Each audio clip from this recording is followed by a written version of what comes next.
At number 25, we have Kilmarnock centre-back Stuart Finlay. James, I'll just jump in on this straight away and you can tell me what you think. Finlay made my list, and I have to say I've kind of been a kind of regular fan of his, and I've been a bit of a cheerleader for him this season as well. I think we all kind of know what he did under Steve Clarke, but I think it's also really impressive that he also has been one of the few players who's actually also continued to perform this season as well. I mean, I know there are a number of players, the likes of Alan Power and things like that, but it would have been very easy for a player like Finlay, a young centre-back, to perform under Clarke but kind of lose his way, especially in the manner in which the club Kilmarnock has had to kind of chop and change its managers. But I think he's been one of the few players who's continued to excel and consistently do well in that team, even after Clarke left. He obviously got a Scotland cap, if I'm not mistaken, and he just strikes me as a very competent centre-back who can score goals up the one end of the park. He can keep them out at the other end to an extent. And at 24, he's still a very young centre-back. And, as we'll probably go on to discuss constantly throughout this episode or the coming episodes, whenever centre-back does come up, they do kind of get a bit of a pass if they're a bit older because, centre-backs do tend to mature a little later, or they peak a little later. And if this was a 24-year-old striker at Kilmarnock who was kind of beginning to show his worth, you'd maybe think maybe he's a little late. But with a centre back, I'm willing to give a bit more of a benefit of doubt. So what do you think of Finlay? I'm a fan. I'd maybe disagree. I don't know if he's been as good this year as he was last year, but I think that's something you can say to basically every member of that Kilmarnock team. He had that injury earlier on in the season as well, which, obviously it doesn't help matters, but it's maybe quite telling that when he was out injured, that also coincided with Kilmarnock's worst run of the season. Like, he missed 11 games, and then that time Kilmarnock won as a 3-0 win over Hearts. So he's clearly important to Killie. I think he's, given the problems we've got at centre half at the moment in the national team between players being injured and just a sort of lack of players coming through, I think he's probably in that team on merit. I mean, I don't think he should be starting necessarily for Scotland, but I don't think it hurts to have him in the squad, particularly because of that relationship that he's got with Steve Clarke and the fact that Steve Clarke has got the best out of him consistently. So I think that there's promise there, and I think he's a decent player. But I don't think he's. I think he's at a point in his career now where it's either going to go one of two ways.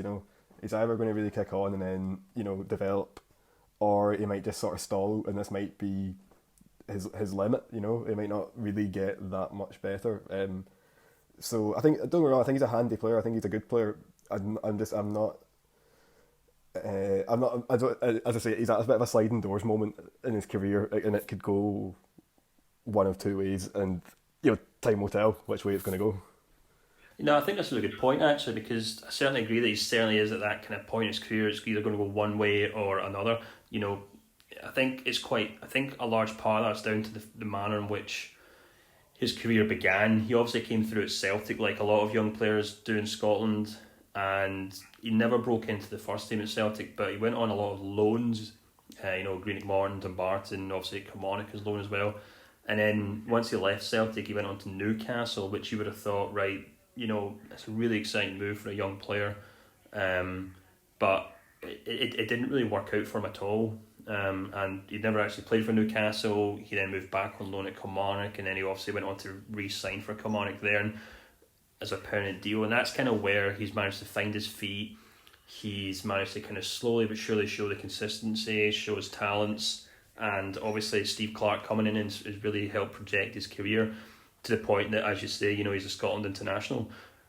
The downside is that maybe has come a little later than probably he would have hoped it to happen. He would have probably hoped, that would have all happened at Celtic maybe 6 years ago, or even at Newcastle 3 years ago. So there's maybe a degree of arrested development there, but I still think there's room and, importantly, potential for him to kind of take that step up, whether that means moving away from Kilmarnock, making a move down south or something, maybe move to a bigger club in Scotland, with all due respect to Kilmarnock. I'm not sure, but it'd be interesting to see, as you said, where his career now goes from here, whether he does kind of just stay at Kilmarnock and, you know, do what he's doing, or whether he does move on, because you're right, he certainly is at that kind of crucial point in his career. Another thing I maybe point out is he has been kind of limited by injury to an extent this season as well. So you'd kind of hope he'd want to get that out under his belt and kind of move on from that to an extent. But unfortunately, the future seems a little unsure for most of us right now.